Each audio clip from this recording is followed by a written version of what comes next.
Welcome back to NewsWire here on SportsGrid. So the way the calendar works kind of in sports these days is that you have opening day of baseball, you have the NCAA tournament, you have the Final Four, you have the Masters, and then you have the NFL draft. That's the order here, folks. So let's bring in Jacob Camenker because it's about to get hot and heavy for him as we turn the calendar to April tomorrow. Jacob, thanks for coming on NewsWire. Great to catch up.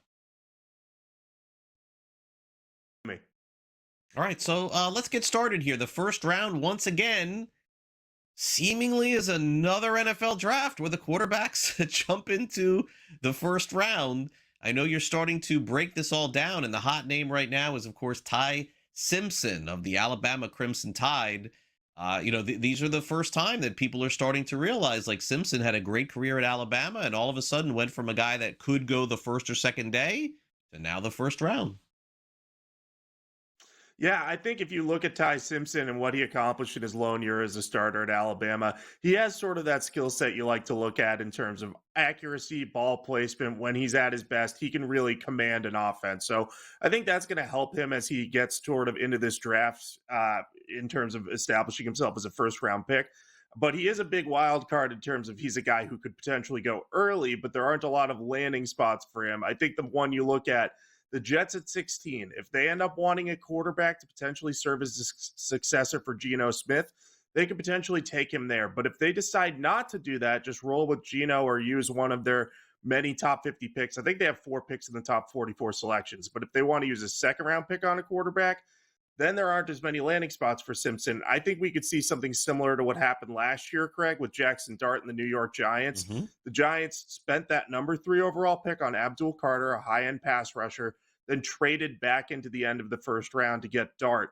I think a team like the Cardinals, who, as you can see here, have the shortest odds to land Simpson, I think they could take a similar approach with that number 3 overall pick this year.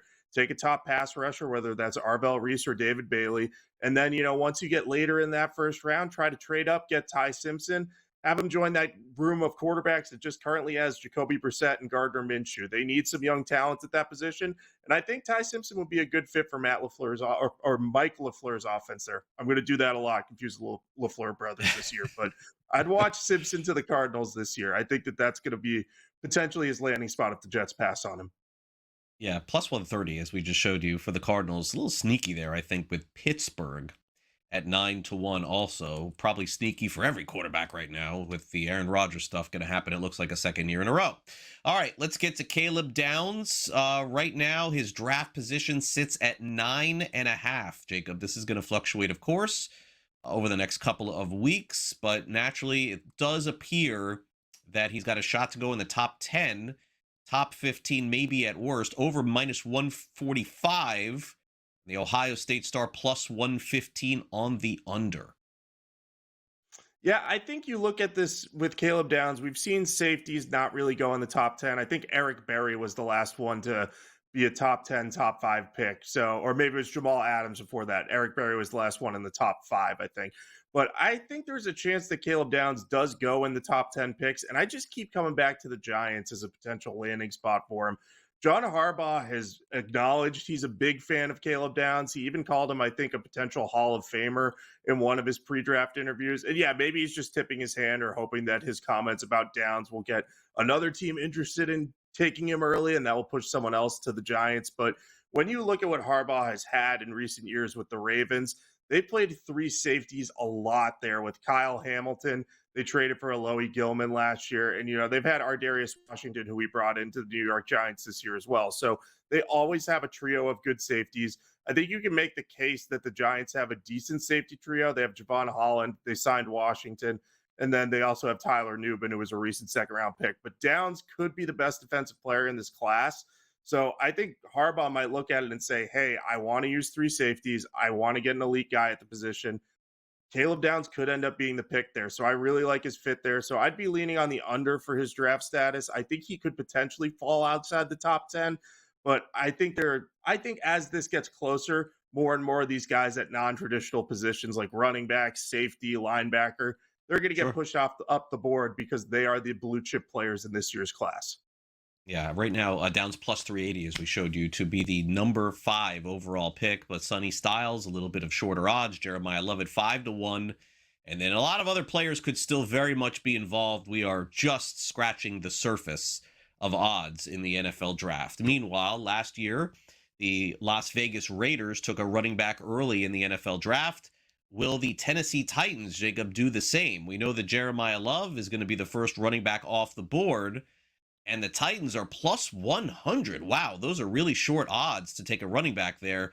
I believe Love will be better than Gentry in the NFL. I just don't believe that teams are sold on taking a running back so early. Do you think the Titans are that team to do it? I think the Titans very well could be the team to do it, Craig. And I think under normal circumstances in a normal draft, I would tend to agree with you. Running backs, if they go in the top 10, it has to be a team that's kind of ready to win now. But I don't think you would describe the Titans as that necessarily. However, this draft is a little light on blue chip talent at those positions like wide receiver, offensive tackle. There's a lot of good edge rushers, but really the blue chip players at those premium positions are few and far between. So I think you look at a team like the Titans, who they've spent a lot in free agency. They've brought in a lot of upgrades. They've addressed their defensive line, trading for Jermaine Johnson, signing John Franklin Myers. They signed Wan'Dale Robinson to play a receiver.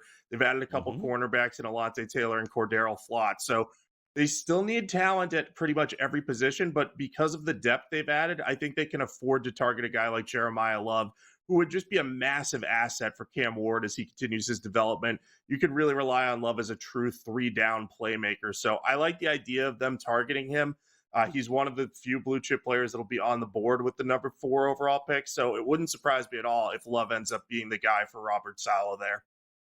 And by the way, Love plus 140 right now to be the number 4 overall pick. David Bailey at plus 330. Ruben Bain from Miami at 6-1.